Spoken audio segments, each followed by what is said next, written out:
Veneto 1 con voi. Eventi in agenda. Veneto 1 con voi, ben ritrovati a chi ci sta ascoltando sui 97.500 di Radio Veneto 1 e a chi ci sta guardando anche attraverso i nostri canali social. Oggi una puntata speciale perché parleremo di un gioco antichissimo, dobbiamo risalire addirittura agli Assiri babilonesi e parliamo del backgammon. Backgammon anche perché a Treviso nel prossimo fine settimana, il 30 e 31 marzo, ci sarà il primo torneo a Treviso di questo gioco e ne parliamo con i nostri due ospiti. Osvaldo De Massimo, presidente del Backgammon Club Trevigiano. Buongiorno e ben ritrovato. Buongiorno a voi, grazie. E poi ne parliamo anche con un collega, una firma storica del Gazzettino, tante inchieste, le tangenti, una bomba, Giuseppe Pietrobelli, attuale firma invece del Fatto Quotidiano e del fattoquotidiano.it. Ben ritrovato Giuseppe. Grazie, piacere.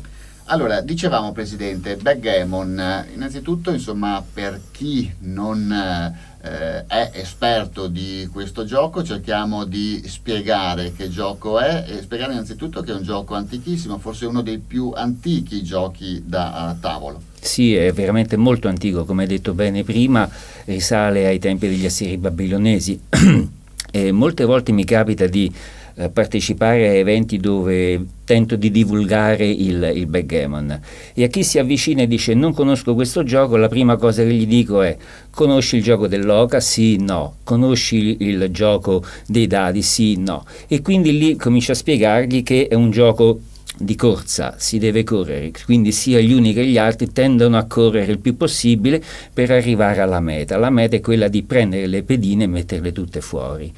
E quindi il gioco dell'oca come si giocava? Si gioca con due dadi, con un dado, si gioca con un solo pupazzetto che deve correre su una pista. Invece il backgammon sono 15 pedine che devono girare su una tavola fatta di 24 punte.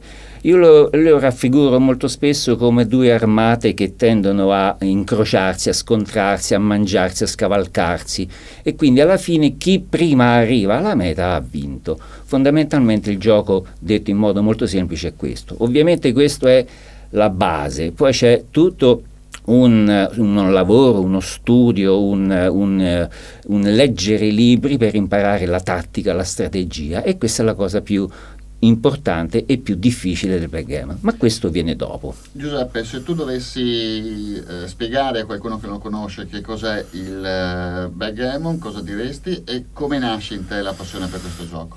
Beh, nasce come voglia un po' di sfida, è una sfida di una persona contro l'altra, quindi ci sono due persone che si combattono con le pedine, è un po' la simulazione di una battaglia in cui però bisogna sia abbattere l'avversario, cioè mangiargli le pedine e costringerlo a tornare al punto di partenza, sia correre velocemente verso la meta, cioè il punto d'arrivo. E questo avviene con dei dadi, due dadi che vengono gettati. È un po' una metafora della vita, perché ti sembra di essere arrivato all'ultima pedina pronto per uscire, ti arriva il dado sbagliato, la tua pedina viene mangiata, devi ricominciare da capo. Sei una persona al vertice del successo, credi di avere il mondo in mano, ti succede una disgrazia della vita o un capo ufficio che ti mette in un angolo e devi ricominciare da capo. C'è un identikit secondo te, Giuseppe, del giocatore tipo del Ma backgammon? un po' ha una componente di azzardo, di predisposizione all'azzardo, cioè ti giochi a dadi, alla fine ti giochi a dadi. Però è anche la persona astuta che sa prevedere le mosse, cerca di prevedere che cosa può accadere. Quindi deve creare, per esempio, un blocco di due pedine su una casella in modo che non può arrivarci l'avversario. E dopo da lì diventa la base per mangiare invece le pedine dell'avversario. Quindi una voglia un po' di giocarsela a dadi e anche lo studio psicologico, perché esiste anche il bluff mentre giochi, un po' come il poker, quindi è una bella sintesi di scacchi e di poker, ecco, il backgammon, dovessi dare una definizione. Presidente, una componente di azzardo e sicuramente tanta anche tecnica, ma insomma nel backgammon può succedere quello che non succede per esempio negli scacchi, dove uno è campione e lo è per sempre, nel senso che anche l'ultimo arrivato può vincere se è più fortunato, sfidare e vincere anche il campione, giusto? Verissimo, questo è verissimo. Infatti, siccome proprio c'è la componente aleatoria dei dadi, anche un neofita può battere il campione del mondo. Al contrario, invece, negli scacchi, dove si appartenga a un certo livello, sicuramente giocherò sempre a quel livello, e quindi chi è dietro per arrivare lì deve studiare, deve giocare e quant'altro. I dadi invece appiattiscono un po' questa differenza fra il campione e il neofita. Però ovviamente il neofita deve saper giocare nel miglior modo possibile il lancio dei dadi che gli è capitato, perché di quantità di mosse fattibili con quel lancio di dadi ce ne sono in infinità. 24 punti per 15 pedine, immagini lei quante possibilità ci sono di fare la mossa. Ovviamente la mossa giusta è una sola.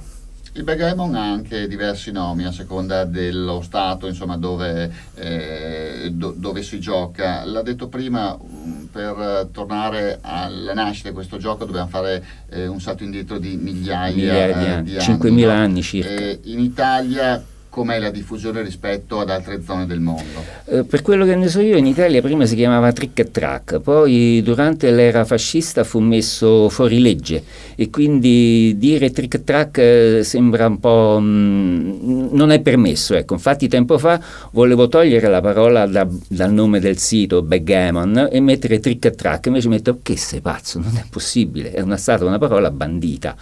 E in altri paesi si chiama tabli, specie nel Medio Oriente, in Francia non ricordo come adesso, chiedo scusa.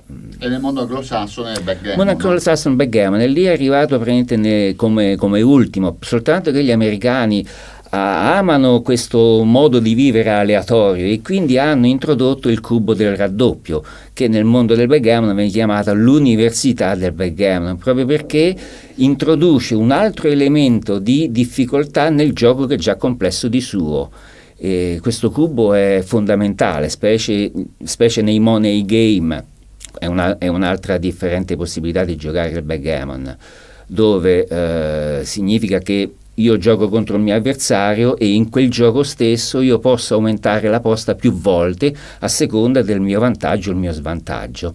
Lei è presidente del Backgammon Club Trevigiano, sì. Dove vi trovate? Avete una sede? Com'è l'attività? Quanti sono gli iscritti a questo club, i super appassionati di backgammon in provincia di Treviso?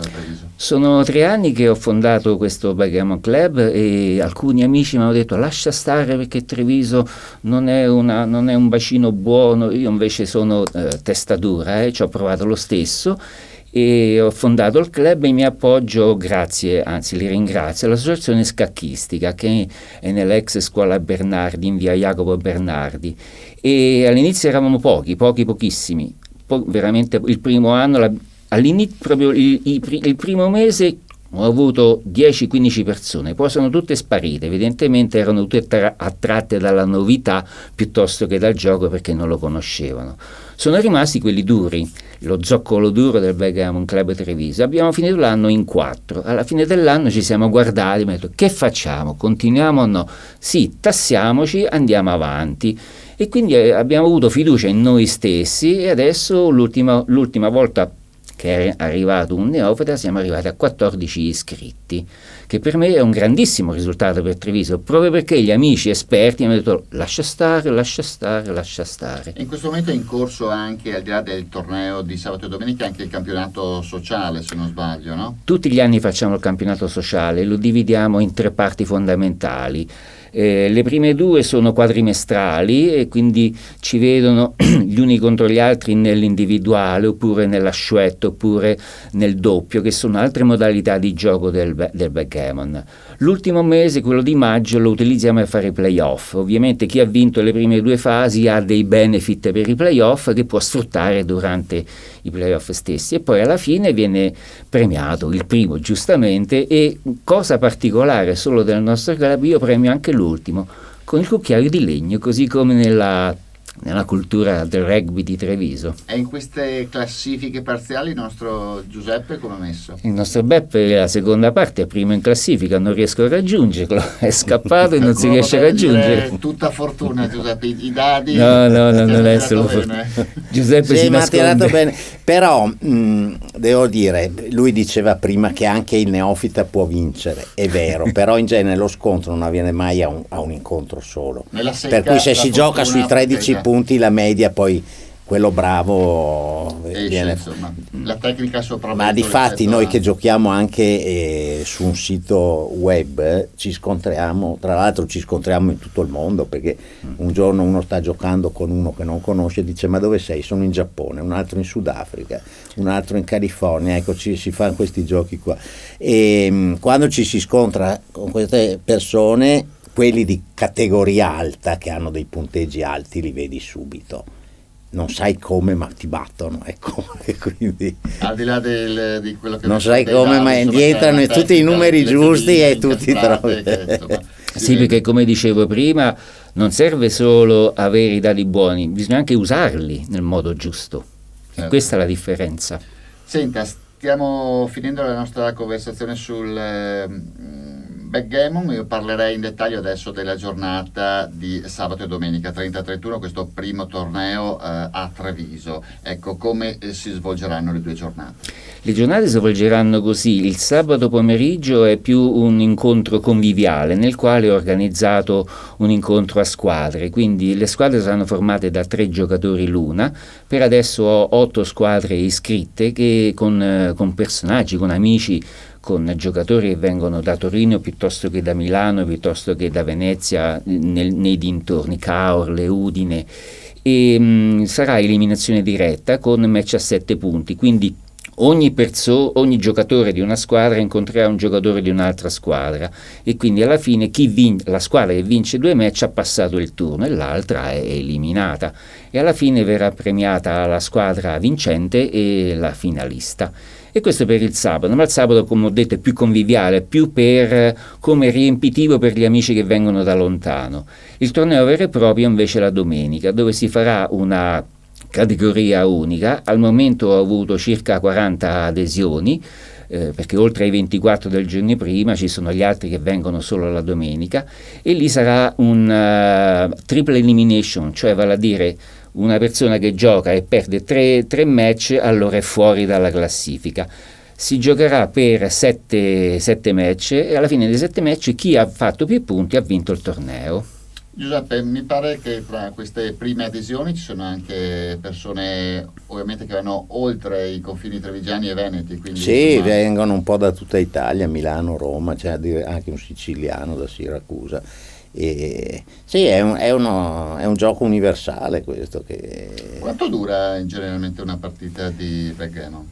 Ma dipende, perché per esempio con l'uso del dado dopo 4 mosse uno potrebbe indurre l'avversario a desistere, a fermarsi, e quindi farebbe un punto. Mettiamo che se si gioca sui 13 punti si può arrivare tranquillamente a mezz'ora, 40 minuti di gioco. Potrei fare un esempio a questo proposito in modo banale. Giovedì scorso, giocando con Giovanni, che è stato il campione di Treviso 2 anni fa, una partita a 7 punti è durata 5 minuti, non di più, mentre al torneo di Venezia, dove ho partecipato, una partita a 7 punti con la signora che è adesso la prima in classifica, una partita a 7 punti è durata 2 ore. Quindi dipende. Dipende.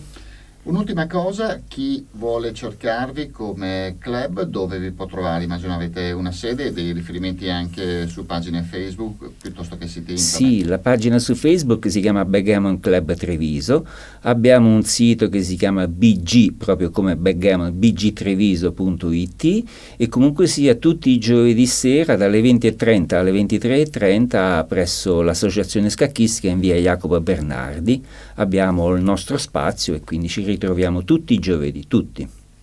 E il tempo a nostra disposizione per parlare di backgammon è terminato. Io vi ricordo l'appuntamento il 30 e il 31 marzo con il torneo di Treviso e ringrazio gli ospiti con me in studio. Osvaldo De Massimo, presidente del Backgammon Club Trevigiano, grazie per essere stato Grazie a voi. con noi. Grazie anche a Giuseppe Pietrobelli. No, volevo aggiungere che il torneo si gioca all'imbarcadero di Cendon di Silea, ecco, quella è la sede quindi se qualcuno è interessato può anche venire a vedere dei giocatori che si confrontano lì. E quindi per tutti i curiosi potete andare sabato e domenica a Cendon di Silea. Grazie anche Giuseppe Pietrobelli per essere stato qui con me. Grazie. Grazie a voi per l'ascolto, a tutti voi che ci avete ascoltato sui 97.500 e a tutti voi che ci guardate nei nostri canali video. Grazie a tutti e restate sintonizzati su Radio Veneto 1. Veneto 1 con voi. Eventi in agenda.